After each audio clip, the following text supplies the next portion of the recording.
I had this conversation with my business partner, and I said, if we have to start my own business and we could do anything. We have to work a little bit harder to get out there. I think people buy from people. This is a trust business. Psychological safety was the number one factor in companies growing this fast. ADEC's Smart Start program offers first-time practice owners their deepest discounts on equipment and furniture for 2 years, plus other savings and complimentary services. Ask your ADEC rep for details and start smart with ADEC. Join Doctors Savanah Craig and Ronnetta Sartor as we navigate life beyond graduation.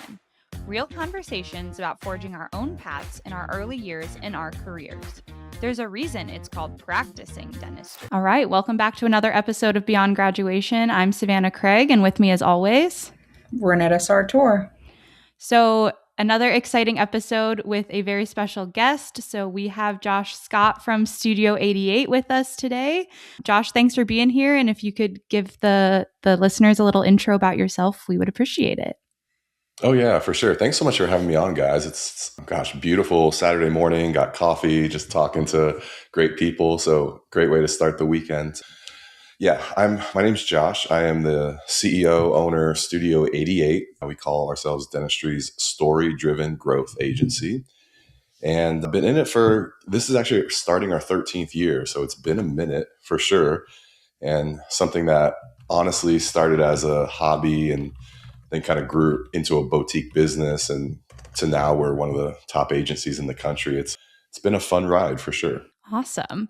So Josh, tell us how you got into dental marketing. Yeah, I fell into dentistry by accident, really. Some people that know me know my background is I actually went to seminary right out of high school. So that was, and which is normally the path into dentistry, right? You go to seminary first.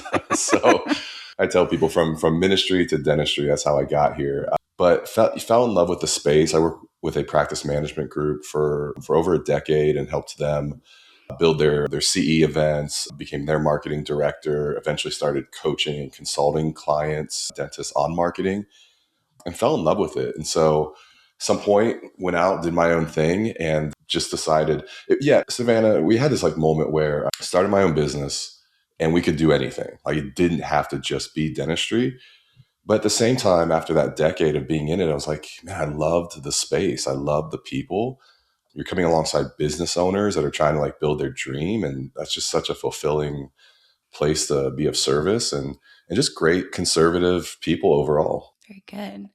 What surprised you about the dental field? Because we are a unique group of humans, and to sort of niche down into dental marketing, I would imagine there were people in your sphere that were like, "What the heck are you doing?" Oh yeah, I mean, still to this day, it's we've got a little bit better of a reputation. But I remember trying to hire people back then, and we'd sit down with them, and they're like, "So this is dental marketing." And I'm like, yes, just hold on to that for a second. Let me walk you through everything. Even to this day, I'm not sure my dad actually even really accurately knows what I do. Yeah. So no, I think it was just there's some commonality there where a lot of dentists have an artistic side to them. And being a creative, I've got that same thing. Our team does. And I think at one point I had this conversation with my business partner, and I said, if we have to take what we do and lower it for dentistry for it to be accepted, the creative, if we've got to take some steps back to bring something to market that dentistry is oh, okay, this fits us better. I was I don't know that I want to do that long term, but if we can take dentistry and elevate it with the artistic creative side and tell a better story, that interests me a ton. And so that's what we've been able to do. And I think some of it is just marrying some of that artistic, even that technician side of dentistry. I just appreciate that so much. That's awesome. So it kind of leads into our next question a whole lot. So it's probably a loaded question for you because we probably don't know a whole lot about it. But what do you wish us dentists knew about dental marketing? I actually don't get asked this very much, but it's so fantastic. The very first thing that came to mind is finding somebody that you trust and letting them do the job. I think the clients that we get into relationships. If there is tension in a relationship with us, with a client, it's usually like, I'll tell you the truth, Thursday. So 2 days ago, I get an email from a client, and I just happen to be really involved with this client kind of for this season. And we had just launched a digital ad campaign on Google. He sends me an email and says, I made an appointment with the Google rep. They walked me through all these optimizations of the campaign and said all these things should have been done. And so he goes, I made all these changes. I'm wondering why your team missed them. And so I see this email, my heart sinks. And it's not because my team missed it. It's because that Google person is a salesperson, and they are trying to get him to spend more money. And so these are optimizations that broaden that campaign with lots of clicks, but those clicks do not convert. They're not ideal like prospects or leads coming in. So I had his cell phone, so I left an audio message so he could kind of hear my voice and my tone of, hey, you were on with the salesperson. They are trying to get you to spend more money. You need to go back and undo these things. And so I think when you can be in a relationship with somebody where you can let them, I'm not going to be all up in the middle of your crown prep. Like, I'm just not. Like, I don't know those things, If you're telling me like, this is how I'm doing and this is what you need, I'm like, great, man, I trust you. That's what you're trained for. So I think a little bit of that in the relationship is always something where I'm like, let us do it. We know what we're doing. I've been doing this for 12 years. I know more than that Google rep actually does. That was on the phone with you. Yeah. Why? And this might also be a loaded question, but why do dentists do that? Why do we want to wear all of the hats when we don't have to? Any insight on this? You've been in our sphere for a long time. Yeah, I think there's two things. I think there's an external and an internal. So the external is, I would be really honest and say, on the whole, dental marketing has been really bad. And there's a few of us out there that are trying to change that. But the normal dental marketing company, and this is just the truth, man, they want to put you in some type of monthly recurring service, $500 a month, $1,500 a month, whatever it is. They want to provide this one size fits all service that they can automate and get done quick. And then they want to leave it alone. And they're betting on you being that client for 3 years, 5 years, 10 years with just like, well, I think it's working. I'm paying for SEO, like whatever it is. And so it's kind of like shroud of mystery, and let's just do the minimum viable work to keep this going. So that is a huge thing in dentistry. Almost every client that comes to us now, I've been in study clubs, 10 people. I'm like, how many of you have been burned by a dental marketing company? And 8 of them put their hands up. So it's very, very common. That's the external factor. The internal factor is, I think we all want to have a handle on every part of our business, and marketing and sales are like, they're an engine of a business. And so I think getting in and being able to understand it, I would say dentists like value control. You guys are dealing with really small spaces, microns, millimeters, and there's that perfectionism that comes along with it. And so I think when all of a sudden you're like, well, what's going on with my marketing? And you have that minute, it's almost like you put your loops on to look at the marketing and you're like, what is going on? I've got to understand all this. And it kind of it's a big deal, Absolutely.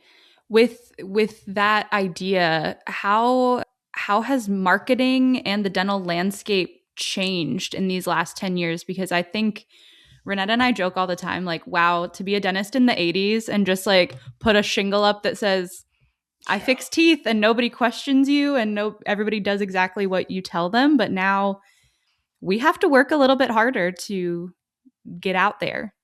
Yeah. Yeah. I think that's been it. 1970 up to 1977, marketing in dentistry was actually illegal. You couldn't do it. All you could do is put up your sign. Yeah, I mean, it was actually like a federal law. And back then, because it was healthcare, it was like, why would you, if you're a healthcare physician, or a practitioner trying to serve the public, why would you need to market yourself? People will come to you when they have that need. So that got overturned. It was 77, 76, somewhere around there. It could be off by a year. But at that point, like, marketing got real weird through the 80s, because you still had this generation that was dealing with that mindset of, It was almost like marketing equals bad dentist. Marketing equals, why would you have to solicit patients? Ooh. And so then you get into this like 80s yellow page kind of period where, you could be at a study club. And I know this because I've heard stories. I wasn't in dental marketing in the 80s. But you could be at a study club and If you were going to throw shade at another dentist, you would just be like, oh, that guy, he's got a full page yellow page ad. And it just meant like he's sleazy, he's trying to like Whoa. manipulate patients, like the whole thing. So we went from that into really like 90s, early 2000s with the advent of digital. And now we start dealing with really the first generation that was like, okay, marketing might not be so bad. And what would I do with that? And so you've got websites that came around, and obviously the switch into digital and Google listings and all that stuff. I would say that, Rev 1 of websites was pretty brochure, pretty static, pretty just like, let's just get information online. I don't even think the beginning stages, people don't even know what to do with a website. They're just like, I think I need one. To now where we've seen that evolve, and we've gone through like another revolution of websites and digital. It's matured a ton. And then like right now, what we're seeing is the whole, I mean, gosh, just shift in AI and where that's going to go. And we're at the very beginning stages of that. But generationally now, I think we've left that 70s law behind to where, I mean, the last 10 years, students coming out of school, it's like, why wouldn't I market? They're going to the banks like, hey, I need at least like 30,000 or 50,000 or whatever that is to invest in marketing and capital. So I think it's been a real big shift in a couple generations, but You kind of brought up two things that have been on my mind. And so I'm gonna shoot two questions at you and then you answer them however you want. The okay. first is AI in dentistry and in marketing.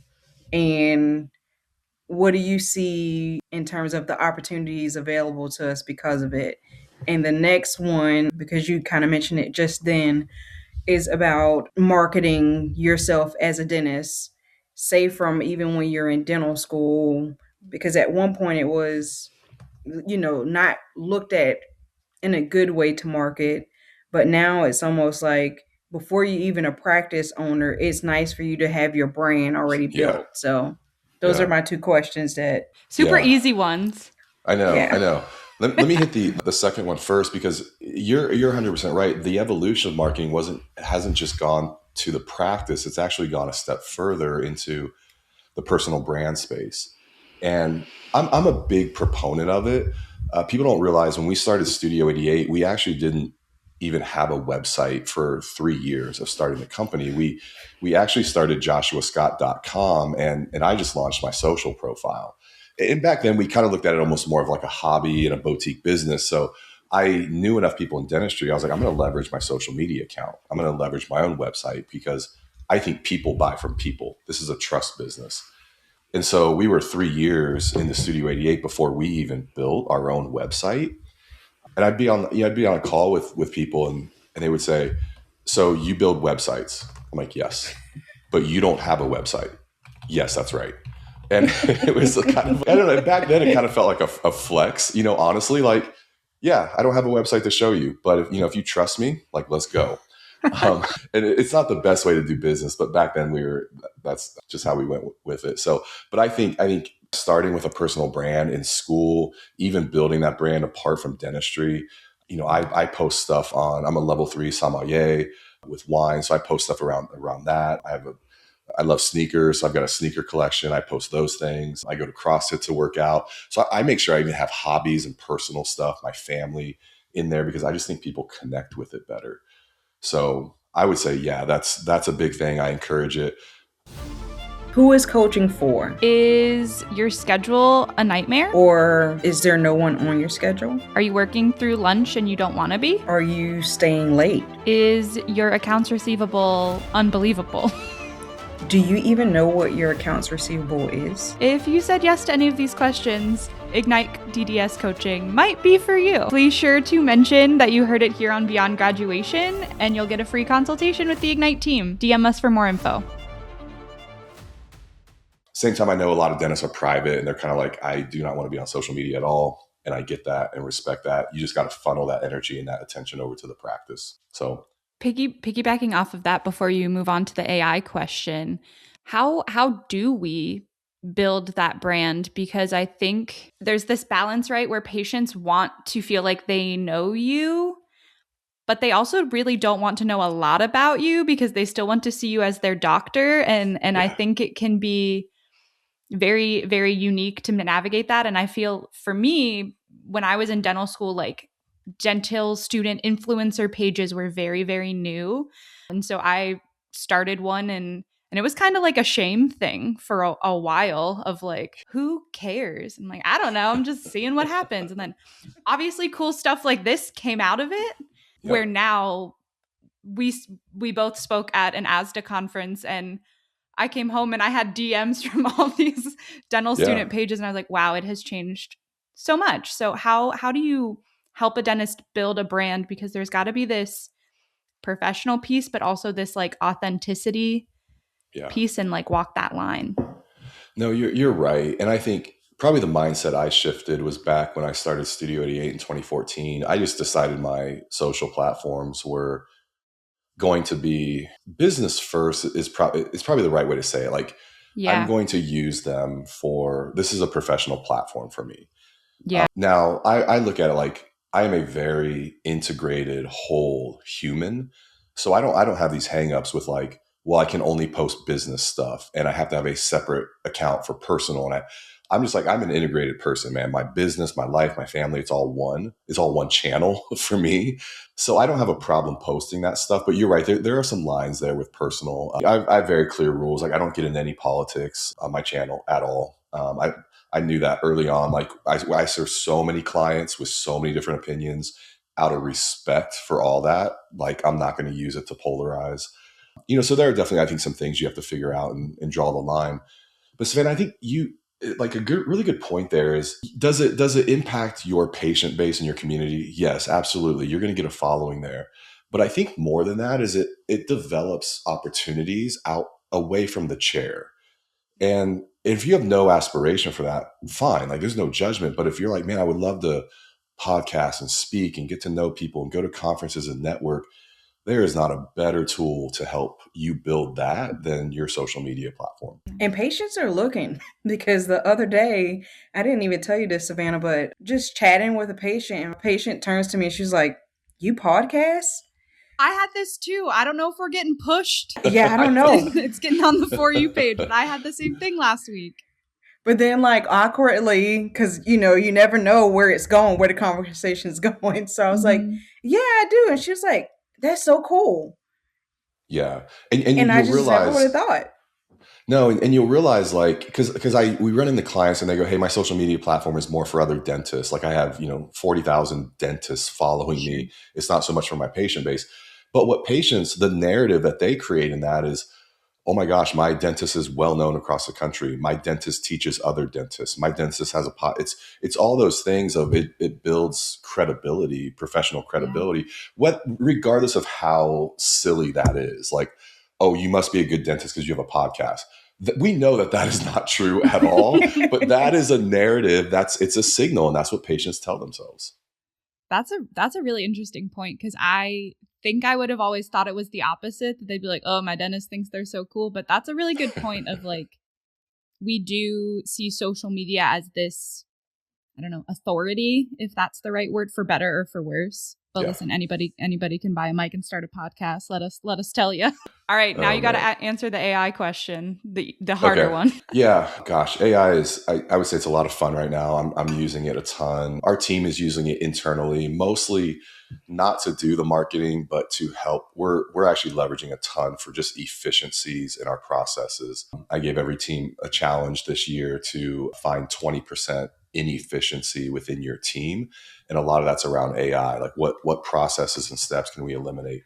But what I would say is, I'm actually speaking on this in a couple of weeks in Chicago, and put my first AI marketing presentation together. I've worked with our head of search. We're actually taking some AI search products to market that we're going to launch at that event. So I think we've really invested a lot into it. We've studied a lot of it. But the big picture I would give your audience is, we've already seen this progression happen with digital. When digital came through and disrupted everything, the first thing it really disrupted was content.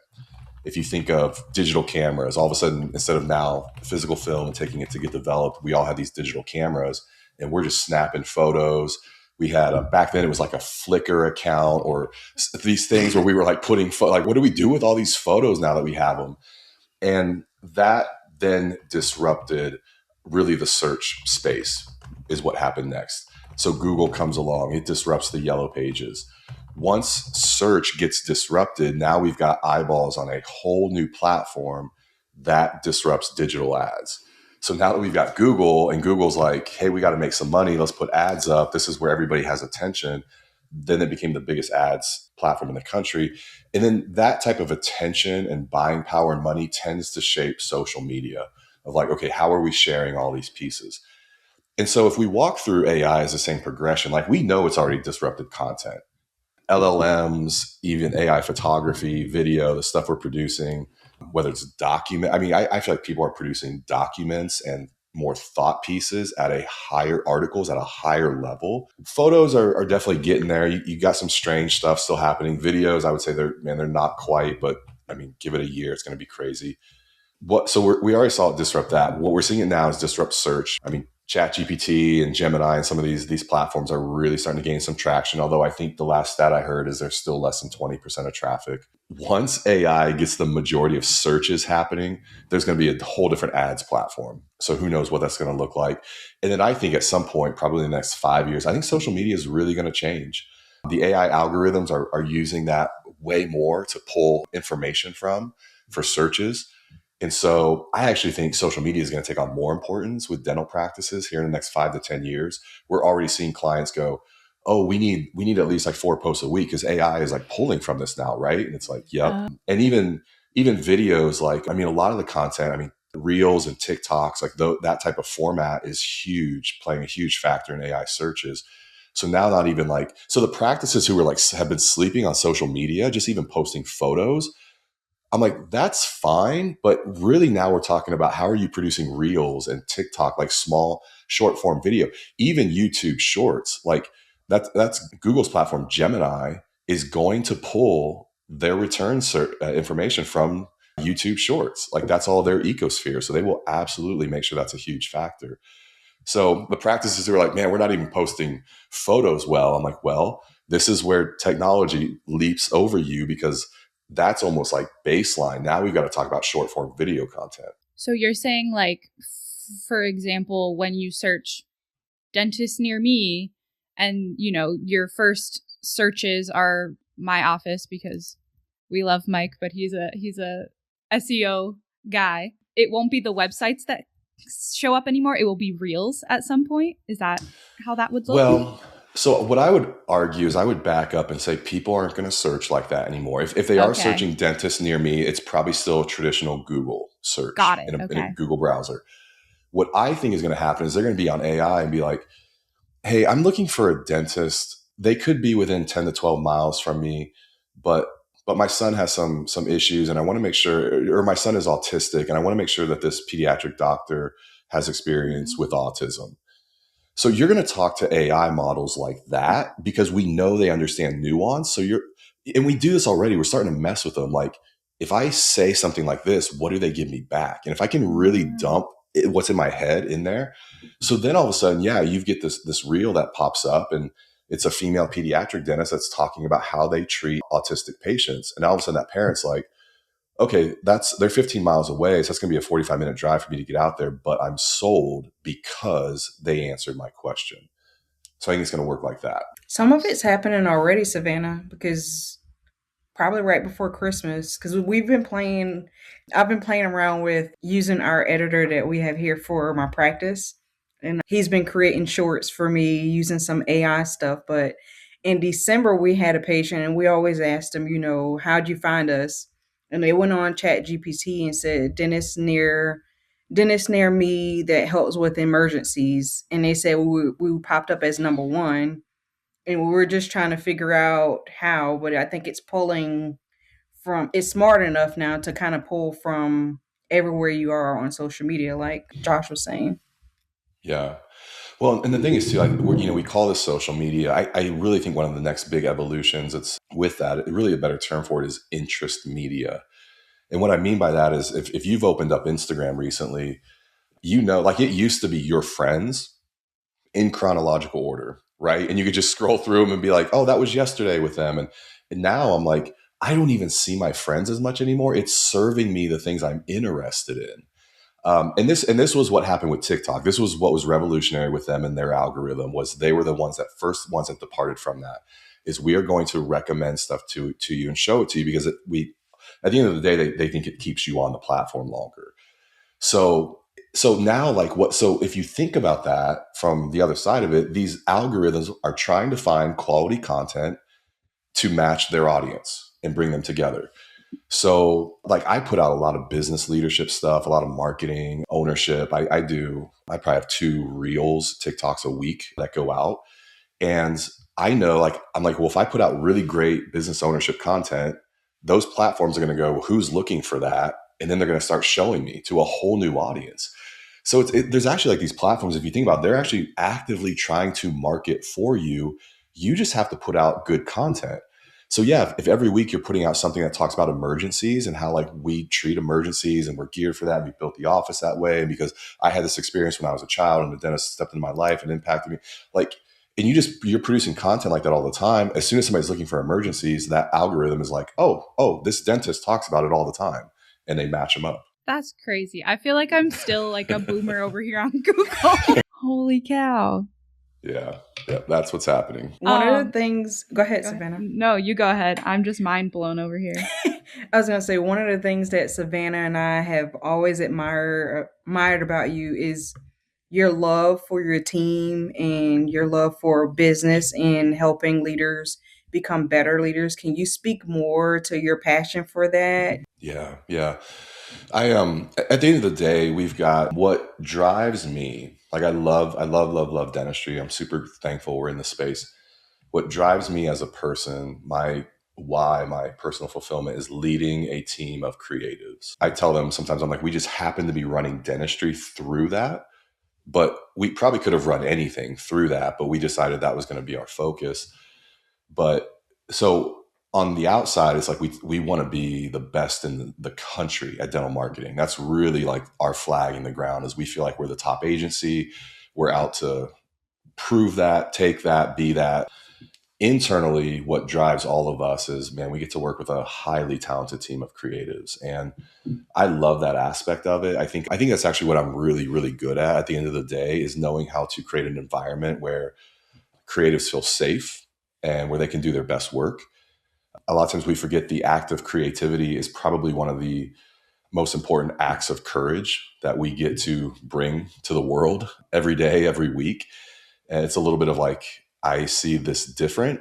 And so I'm going to bring that to the world and then see how it's received, and it takes a lot of courage to be able to do that. It takes a safe environment. We talk a lot about psychological safety. There was a big study that Google did, I think it was 2001, when they were watching all the tech companies really explode. And Google went in to study them. It was a Project Aristotle. And they said, why are tech companies scaling at such a high rate? We've never seen this before. What's the secret? What's the factor? And I think they were going to come out with something like innovation or because you're watching tech and software just all of a sudden explode in the early 2000s. And what the study found was Google came out of it and they said, psychological safety was the number one factor in companies growing this fast. And I think at the end of the day, it's just that people want to feel like they're safe. They want to feel like there's other high performing people around them and they want to do their best work. And so whether that's a 50-year-old on the team or whether that's we every now and then we hire somebody they're 19 or 20 and we're at a social happy hour. And I'm like, oh, wait, you can't drink, can you? Hold on for a second. So whether they're 19, 20 or I think that's just at the end of the day what people want from their professional space. So we're passionate about it. Speak a little more to, I think dentists we have a creative side to us. There is a lot of artistry in dentistry, but I think we are very more right-brained than perhaps the team that you work with on a regular basis. How do you marry those two worlds and you guys produce really high-level, successful campaigns for your clients who are very different than the team who's creating those? So how do you balance that world and protect your team and create that psychological safety, but also meet the expectations of your clients? Yeah, gosh, that's a really good question. On one side of it, I will tell you, I value my team This will be a controversial take, but I value my team more than our clients. I do. I think a happy team equals happy clients. I don't think it's the other way around. I don't think you strive to do everything to make your clients happy and then your team becomes happy. It just never works like that. And even that kind of old adage of the customer's always right, it's just not the case in our company. And you will find an incredibly empathetic, compassionate team that will bend over backwards for our clients. But at some point, we expect that relationship to be mutual. And so 2 months ago, I fired a client. It doesn't happen a ton, but every now and then I just have to make a call and go, hey. And usually it's after the team has tried multiple times, our directors have tried multiple times. I even get in and try. And then at some point I'm just like, hey, I told you, we cannot exist like this. Trust goes both ways. And so wish you the best, man. Go find, we'll release you from any obligations. I hope you go find an amazing marketing team for you, but it's not going to be us. So when you do that, your team really, really responds to it. And whenever that happens, I always have teammates that message me behind the scenes and they're just like, hey, thanks for having my back. I appreciate it. I gave it my all. And I'm like, no, I know you did. At some point, there's a line and they cross it. So that's kind of like a short answer to it. The longer answer is we really try to, you were talking about right brain, left brain, but we have a really creative team, but we also really insist on performance. And so I think one of the things that makes us unique in dentistry, there's really not another agency like this, is we started as a creative agency, but then we build out all the services, meaning SEO, social media, digital ads. And my theory is when you can have really great storytelling creative that connects with patients, and you can have really great performance services behind it that are pushing it for engagement, that's when you can create predictable growth as a practice. If all you have is the right brain or the creative, you might connect with people, but not enough are seeing it.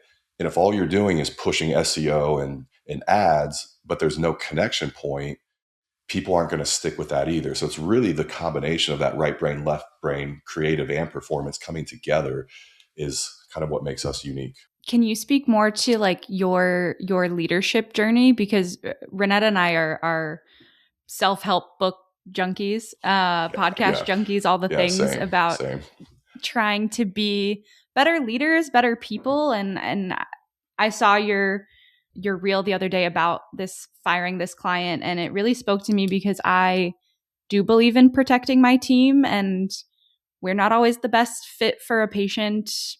And it took me a while to get there because, you need to make money and all of those things. So what does your leadership journey look like? How have you gotten to this point as a leader, as a business owner?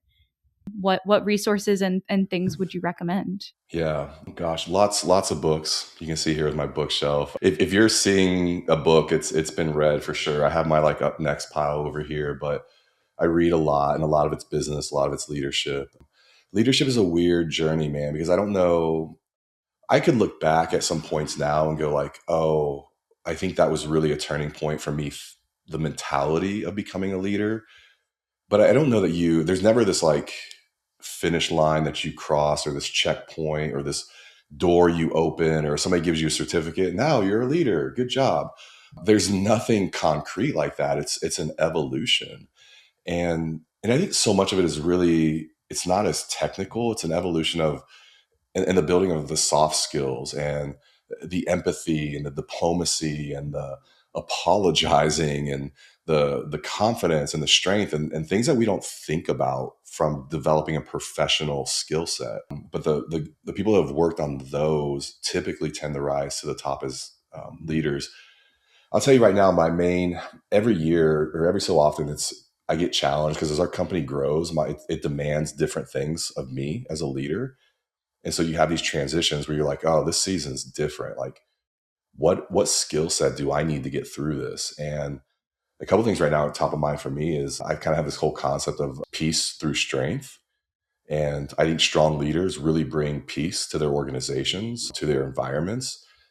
There was a couple of things last year I let kind of get away from me. And when I look back, it was really because in my head, I was like, I don't know that I have the energy to have that conversation. I don't know. It'll probably be fine. Like, is it really that big of a deal? Like, you're telling yourself this in your head. And then we had a couple things, it's like you see the smoke, but you go, man, I don't have it in me to deal with this. But then 4 months later, all of a sudden there's a fire and you're like, oh crap. Like if I would have had, if I would have been strong and had that conversation, we probably wouldn't be in this situation. And at the end of the day, as a leader, you have to take responsibility for it. And so that's been really top of mind for me this year. I've got another tough conversation coming up, but it's just built some resilience in me of kindness is clarity. Go start having these conversations, be clear, because it's actually very kind to the person on the other end, but be strong, because that brings that peace and stability to the whole team. This has been something that has come up in many conversations with Ronnetta and I and other podcast guests, this clear and kind thing. So it's in everybody's ether right now. Yeah. And like, I don't know, being kind or being clear, being strong, it doesn't mean you have to be a jerk, and it doesn't mean you have to run over people. And you don't have to have the attitude of like, hey, it's my way or the highway. This is my organization. Step outside and see whose name is on the wall. Like, it's not those types of conversations. You can be clear and be strong in a way where at the end of the day, I'm like, man, I care for every single team member. Like, I want you here. But you got to want to be here too. Me pulling you is never going to work. So I think we have to realize that goes both ways and it's mutual. And I want them to feel my care and compassion for them. But at the same time, I want them to know, I had this thing with our team where I'm like, Studio 88 is the client. And so even when we're dealing with team members, it's kind of like, okay, what's the best decision for the client? Because it might be the best decision for the team member, but it might be destructive for the company. And so how do we actually look at that through that filter of, and I try to do that with the team too. I'm like, I know you want to go part-time and still keep this title and do these things. I don't know that the company is going to be able to move forward with a part-time person in that position. And so like, I love you, but like, if that's your decision, like it may not be the right fit. And so being able to filter that way is a huge skill set. Yeah, that's super, super different to think of the business as its own entity. And it almost, does it create kind of a separation emotionally, to tell? Yeah. I think so. And I think that's you're looking why at it more subjective. Yeah, I would say you're probably looking at, you're pulling back and it's giving you more of a bird's eye view. And I think tools like that in business are really helpful, because when you're in it and the emotion and you're like, okay, this team member's been with us for 6 years and she's earned the right to be here. So like, am I going to let her go at part-time? But if you can go, but what's best for the practice? Like, are we going to be able to make the moves that we need to or grow the way we want to? And maybe it's yes, but also maybe it's no. And so you have to come back and have those conversations. Do you have like a top 3 leadership books that you think everyone should read? Putting you on the spot. You can cheat. You can look behind you. I know. I've got my go-tos over here. Our executive team just read through Good to Great again, or read it for the first time as a team, but it was my second time reading it. That book, I think, is from like 95 or 2000 or something like that. Super, super good book, though. We're in the middle of this kind of building some things. We felt like we had a really good agency, but how do we become great? How do we actually go to like the top agency in the country? And that book's been so good. Traction is a good one. I don't know if you've read that. It's the EOS system, Entrepreneurial Operating System. It kind of gives you a baseline for running a business with a lot of leadership in it. I'm trying to just see what else is over there. Those are two really good ones that I can see. Thank you for joining us for this episode of Beyond Graduation. If you enjoyed this week's episode, be sure to share it with a friend. Connect with us on social media at Savanah Craig DDS and at Dr_Sartor. And remember, you are not alone on this journey. ADEC certified pre-owned equipment is a sustainable, affordable choice that makes genuine ADEC equipment available to every doctor. Each package is sold on a first-come, first-served basis. So, if you see one you like, contact your dealer. For more information, go to www.adec.com/find a dealer. Thank you for listening to Beyond Graduation, brought to you by Ignite DDS and Future Dentists. This episode was sponsored by Ignite DDS Coaching. We build self-determined futures. For more information, please reach out to the Ignite DDS team.